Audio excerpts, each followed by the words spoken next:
Vegan kale nachos.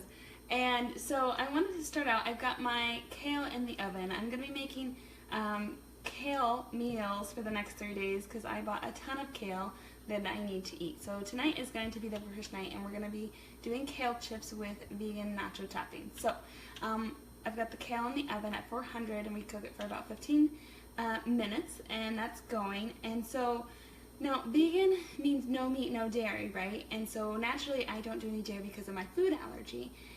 We do meat, but since we haven't had any vegetables today and this is dinner, we are trying to up our veggie intake. So what I'm doing is I've got a full head of cauliflower here that I have coarse chopped and put in the food processor with a tablespoon of my taco seasoning, and I will be posting that taco seasoning recipe below because we use it quite a bit, and you will also use it in the vegan nacho cheese. And as a person who has been dairy-free for 10 years, cheese is something that I miss and I crave, and it's something that it's really hard to find something that's really good, especially with nacho cheese, right? The artificial stuff is really weird, and so I'm going to kind of show you a recipe that we are doing. So first I've got this here, I've got the cauliflower, this will be our meat toppings. So we're going to grind this until it kind of comes the consistency of rice. You can have it a little bit chunkier if you want. And then it's got a tablespoon of the taco seasoning. And then you put it in a skillet with a little bit of olive oil to saute it to kind of brown it. And it smells and tastes, a lot like taco meat. So I'm going to start with that. And you're just going to pulse it.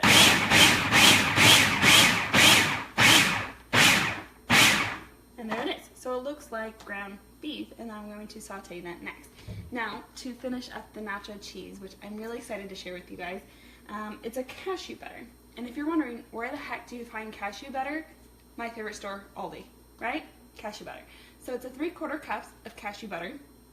And I like mine a little bit spicy, and I hope it doesn't bring up the heartburn this evening, but we'll see how this goes. So I've got a 1/4 cup of the cashew butter, and then I like a little bit of extra spice, so I put 3 jalapenos in this little food processor here. And then what we're going to do is a couple things. I'm going to add a 1/2 teaspoon of sea salt right on top. And to add a little bit of sweetness for sugar, I don't do a lot of plain white sugar, so I do coconut cane sugar or palm sugar.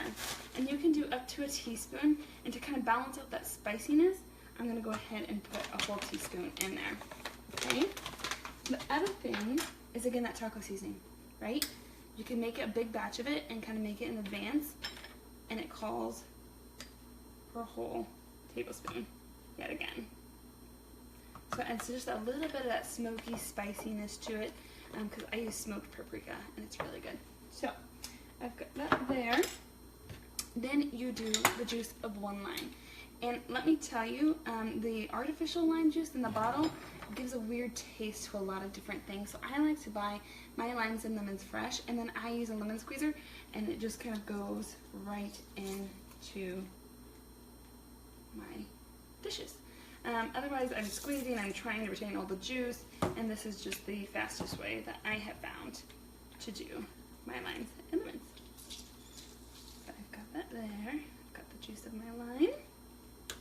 And so I've got that. Now to add a little bit more spice, I'm adding the juice of the jalapeno brine, right? Just 1 teaspoon. If you don't like a lot of spice, I would leave that out or omit the jalapenos themselves, right? And so since nut butter or cashew butter is pretty thick, I've got water here. So you've got about 3/4 cup water, and you can add as much as you think you need for the consistency. And so I use pretty much all of it. And I'm going to go ahead and put the top on. And so it kind of looks kind of weird, right? And then you're going to go ahead and blend this.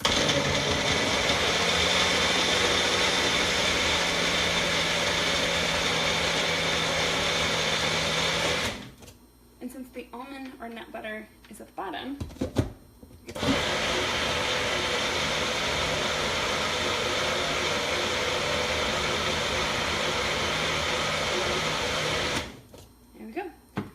show you what this is going to look like.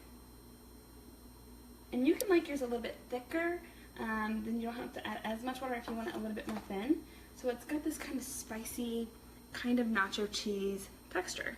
And so it's perfect spice. You could do it with the kale chips, you can put it on top of say vegan nachos, you can put it in a quesadilla, or you can put it on some steak, and it's just basically cashew butter with some spices, jalapenos, and it's really, really good. So I hope you enjoyed this video. If you have any questions or think this was helpful, comment below or share it with a friend, and I will be posting my taco seasoning recipe below.